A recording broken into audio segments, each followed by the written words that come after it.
Pessoal, aqui começa alguns vídeos de revisão que eu pretendo fazer, certo? Porque ainda existem muitas dúvidas sobre alguns temas dessa primeira parte da aula, né? Especialmente sobre conjunto gerador e sobre variedades afins. E mais ainda, né, sobre esse segundo tema, esse tema de variedade afim. Então, o que é que a gente vai fazer? A gente planeja apresentar mais exemplos, né, e reforçar mais o conteúdo de variedades afins. Embora a gente tenha visto isso na última aula, né, a gente falou sobre variedades afins, a gente vai tornar a falar nisso e trazer mais alguns exemplos, tá certo? Vamos lá. Ok, variedades afins, né, como vocês devem saber, basicamente são conjuntos, né, de um espaço vetorial maior. Ele sempre está dentro de um espaço vetorial conhecido, né? Por exemplo, pode ser subconjuntos do R2, subconjuntos do R3, subconjuntos do R4 e assim por diante. Sendo que o que eles têm de especial é que, dados dois pontos nesse conjunto, a gente consegue pegar uma expressão de uma reta. Vocês veem aqui pela definição, né? Isso aqui é uma forma de escrever a reta, né? Para quem não tem, como posso dizer, não associa isso imediatamente a uma reta, eu vou escrever aqui no quadro para que vocês vejam que isso é aquela expressão da reta que vocês devem ter visto em analítica, certo? Inclusive, falando em analítica, eu vou fazer uma preparação de uma revisão de analítica, pois eu percebi que alguns dos problemas que a gente pode estar tendo aqui em álgebra linear pode ter sido a ausência de uma base mais sólida em alguns conceitos de geometria analítica, certo? Então, eu acredito que fazendo essa revisão e vendo alguns exemplos lá, inclusive sistemas de três variáveis, que é um assunto típico que você normalmente vê em analítica quando você estuda planos, estuda interseção de planos e posições relativas de planos. Se vocês não viram isso, isso pode trazer alguma dificuldade aqui, certo? Mas aí a gente vai tentar cobrir essa área do conhecimento falha, e aí a gente consegue adiantar o nosso conhecimento, né? Mas antes disso, vamos para o quadro branco, para que a gente possa falar um pouco sobre variedades afins. Bem, variedades afins, né? Eu gosto de colocar aqui uma visualização de uma variedade afim no R3, né? A gente poderia pensar aqui, ó. A gente poderia pensar aqui um plano não, desculpe, o R3, né? E isso sendo um plano, essa figurazinha sendo um plano dentro do espaço do R3, certo? Enfim, esse plano aqui, né, esse pedacinho de plano que eu estou escrevendo, ele vai ter essa propriedade que determina as variedades afins, né? Que é você pega dois pontos nesse plano, se você traçar uma reta que passa por esses dois pontos, né? Essa reta inteira vai estar dentro desse plano verde maior aqui, certo? Agora, na prática, como é que a gente consegue mostrar um caso algébrico, né? Pegar um problema e verificar exatamente que isso é uma variedade afim. Primeiro de tudo, né, como eu falei, talvez aquela expressão um menos t x mais ty não convença a princípio ser um plano, né? Porque afinal de contas a gente conhece um plano, não, desculpe, uma reta. Afinal de contas a gente conhece uma reta dessa forma. A gente tem um ponto, né? E aí eu quero que vocês deem um feedback conforme vocês forem lendo, se vocês lembrarem. Eu quero que vocês me digam se vocês viram, por exemplo, essa expressão aqui de reta na geometria analítica, porque isso vai me permitir me situar sobre o que vocês viram e o que vocês não viram, né, em geometria analítica, e como é que você pegava, por exemplo, essa equação da reta aqui, né? Essa equação da reta você conseguia construir ela tipicamente quando você tinha dois pontos. Vamos pegar os mesmos pontos, x e y, né? Deixa eu até botar nomes para eles aqui. Digamos que esse ponto x, isso aqui é o ponto y. Esse ponto x vai ser meu ponto de partida, certo? E a gente tem um vetor diretor da reta, que é o seguinte: o vetor diretor da reta, né, é definido, né, é determinado por esses dois caras.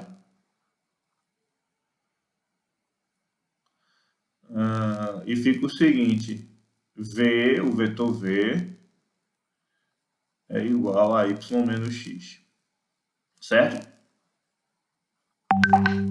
Com esse vetor e esse ponto x de partida, né, a gente vai ter a equação da reta, que é r igual a x, ponto de partida, mais t vezes o vetor y menos x.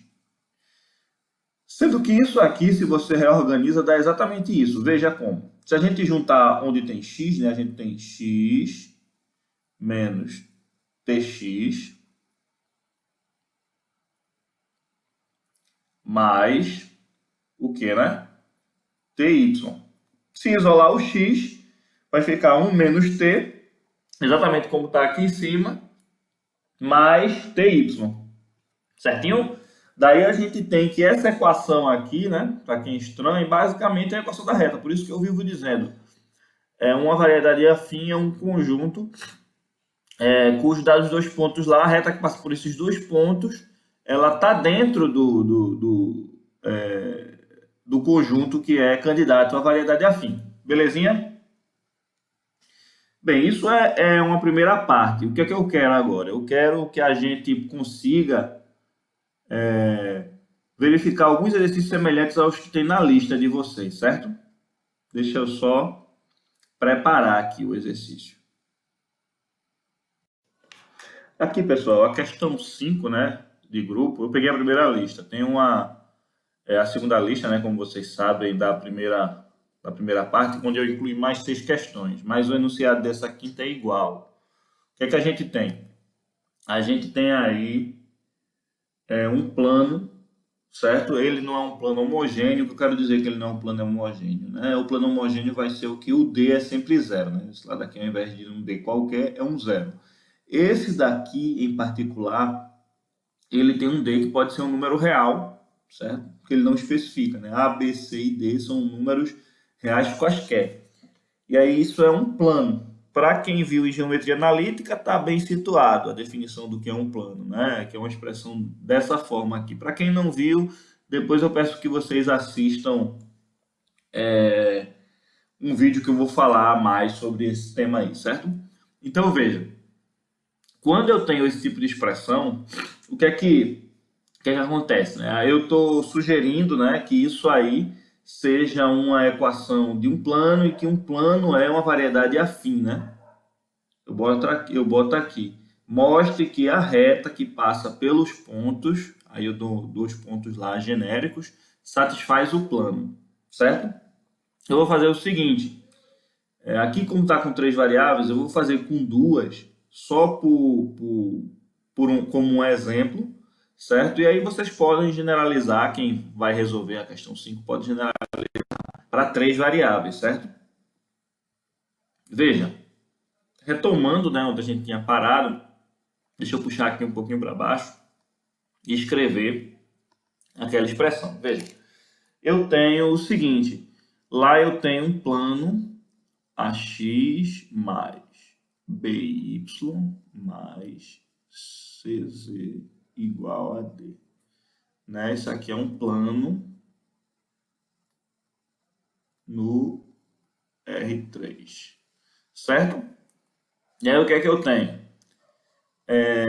Eu estou supondo que P, sei lá, um ponto X, 1, Y, Z1, ele pertence ao plano. E o que é pertencer ao plano? O que é pertencer ao plano para a gente? É que essa tripla de números aqui, ela satisfaz essa equação. Então, se a gente jogar x1, y1 e z1 aqui, isso vai dar D. Em outras palavras, vale que A x1 mais B y1 mais C Z1 é igual a D, né? São números. Como o A, o B e o C e o D não são fixos, né? Eu estou aqui representando um plano geral, a gente não diz quem são os pontos. Mas se fosse um caso de terem números aqui, a gente poderia calcular explicitamente um ponto que satisfizesse, né, essa equação. Aqui, como é genérico, a gente tem que dar um ponto genérico também. Também nada impediria que, se tivesse números, você fizesse uma expressão com um ponto genérico. Mas lá você poderia, se quisesse, encontrar um ponto exato, determinado. Né? Aqui outro ponto, certo? Que eu vou chamar de x2, y2, z2. Beleza? Ora, esse outro ponto, né? Basicamente, o que é que eu vou fazer? Eu vou assumir as mesmas coisas, né? Que ele pertence, eu vou usar agora a linguagem simbólica, né? Pertence ao plano. Eu poderia dar um nome para esse plano, né? Poderia chamar ele de um plano π, como normalmente a gente faz em geometria analítica, né? E aqui, se isso é o plano π, então eu posso dizer que esse outro ponto, por hipótese, ele pertence a π também, né? São dois pontos pertencentes a π. Como está dizendo no enunciado, né? Então, essa tripla de pontos aí também satisfaz a equação, né? Então, A, x2, B, y2, C, z2, isso aqui também é igual a D, né? Ou seja, os dois estão no mesmo plano. Tá? Fazer isso aqui, né? Ora, então, como é uma reta que liga esses dois pontos, né? Como é uma reta? A gente acabou de ver ali que a gente pode usar duas formas diferentes de escrever a equação da reta. Vamos usar, acho que a forma que você deveria talvez estar mais habituado a usar, certo? Que seria a seguinte aqui: x1, y1, z1 mais t vezes o vetor. O vetor nada mais é do que a diferença, né, entre as coordenadas aqui dos pontos. Então, seria x2, y1, y2, y1, z2, z1. Certo?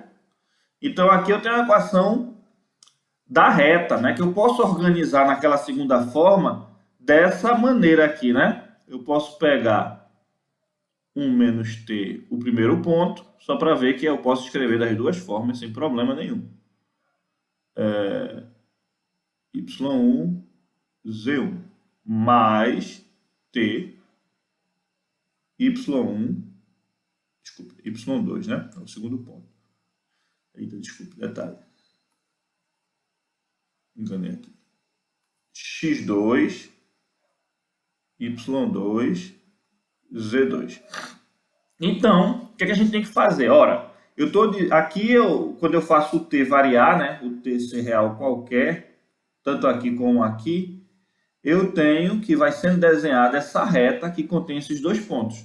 E aí, eu quero que toda essa reta, ou seja, para todo t, né, que vai dar qualquer ponto na reta, eu consiga que esse conjunto de pontos aqui descrito dessa forma esteja no plano. Em outras palavras, se eu escrever isso aqui em coordenadas, né, botar cada um na sua respectiva coordenada e jogar na equação do plano, isso tem que me satisfazer a equação do plano.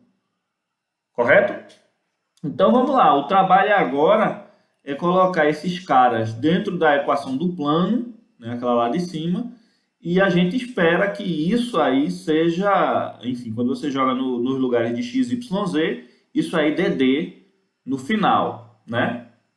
Então, deixa eu colocar aqui, né? Ficou como? Só para fazer o primeiro resumo, né? Ficou como? Ora, eu vou organizar ali de uma forma que fique assim, ó. Vou somar as entradas, né? Na segunda expressão. 1 menos t x1 mais t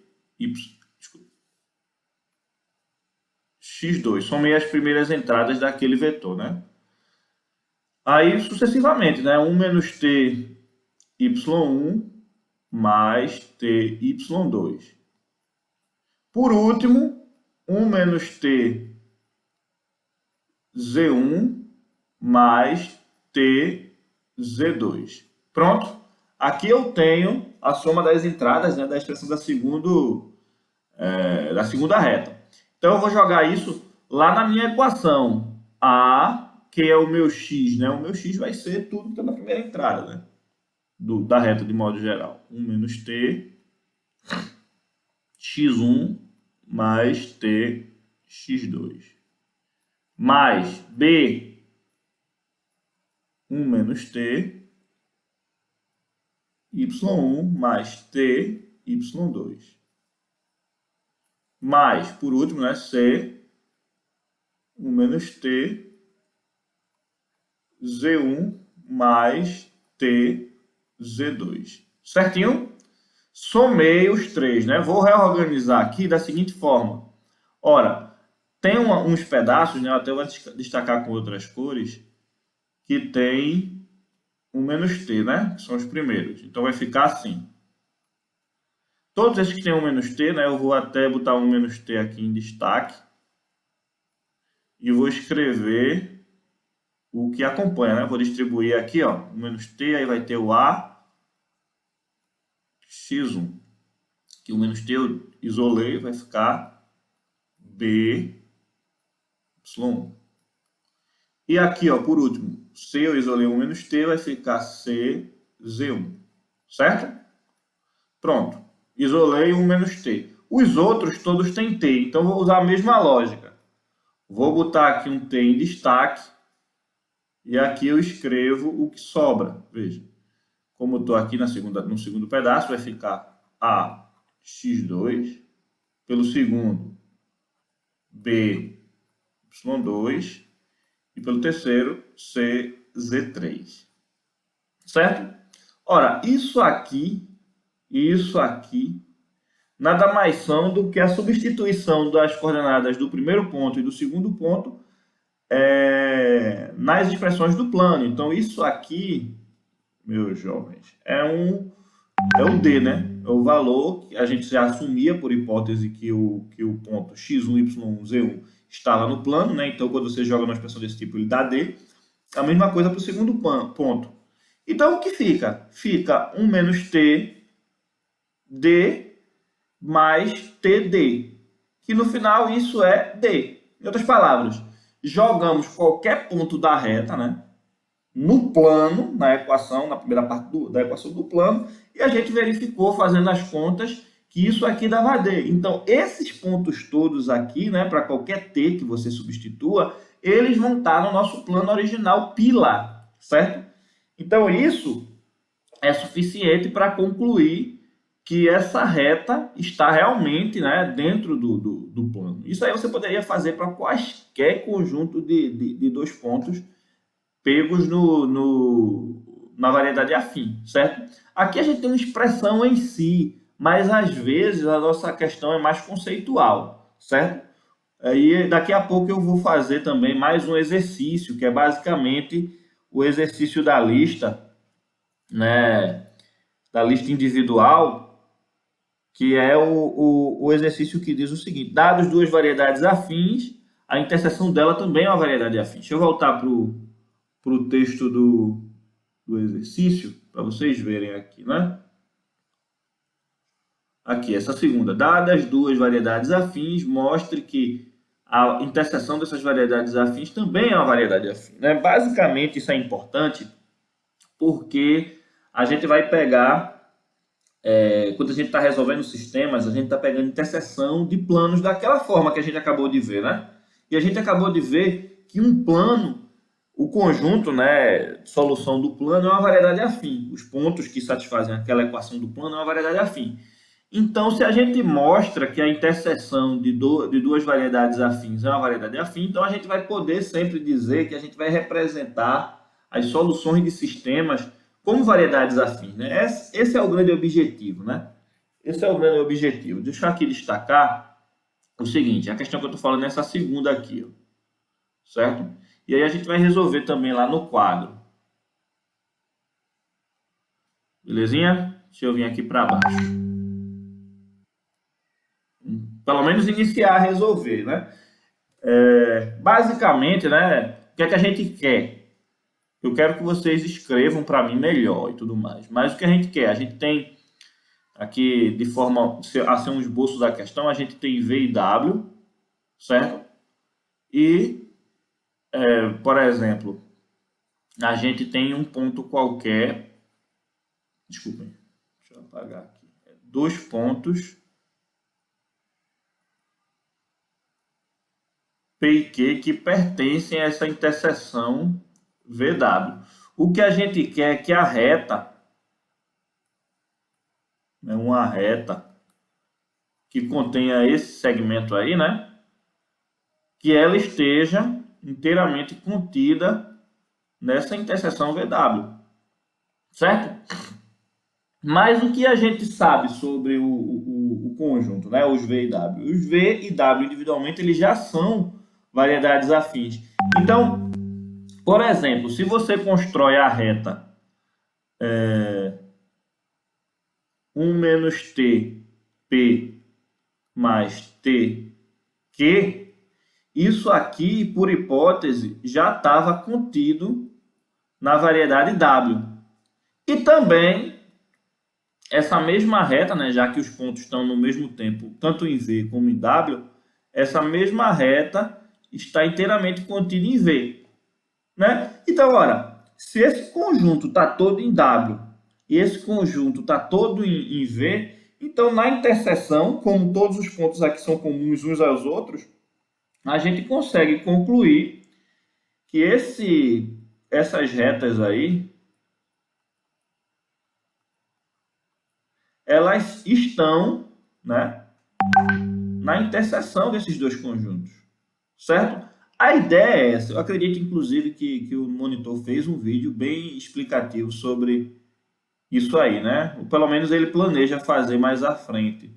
Então, é interessante que vocês avaliem essa nossa explicação sobre essa questão, né? E tentem raciocinar por cima, né? Tentem fazer uma argumentação baseada nisso aí. A gente está trabalhando em conjuntos, né? A gente não tem uma expressão para V nem para W. Mas a gente sabe que V e W são variedades afins. Então, sempre que você construir retas desse tipo, né, com dois pontos que já estão dentro da interseção, estão na interseção, estão em cada um, aí você tem que entender direitinho o que significa interseção para a matemática. Né? Como se diz, quando a gente representa a interseção de dois conjuntos, são os pontos que estão em V e, ao mesmo tempo, estão em W. Certo? Então, P e Q estão, ao mesmo tempo, em V e W. Né? E como W e V são variedades afins, toda essa reta aqui que a gente construiu, como a gente definiu acima, né? Ela vai estar tanto em W, né? Porque W em si é uma variedade afim, como em V, porque V em si também é uma variedade afim, certo? Dessa forma, essas retas estão ao mesmo tempo nos dois conjuntos, que significa que essa reta está inteiramente, né, contida na interseção dos dois conjuntos. Bem, espero que isso tenha ajudado a esclarecer um pouquinho mais, certo? Mas qualquer dúvida, estamos aí para a gente esclarecer.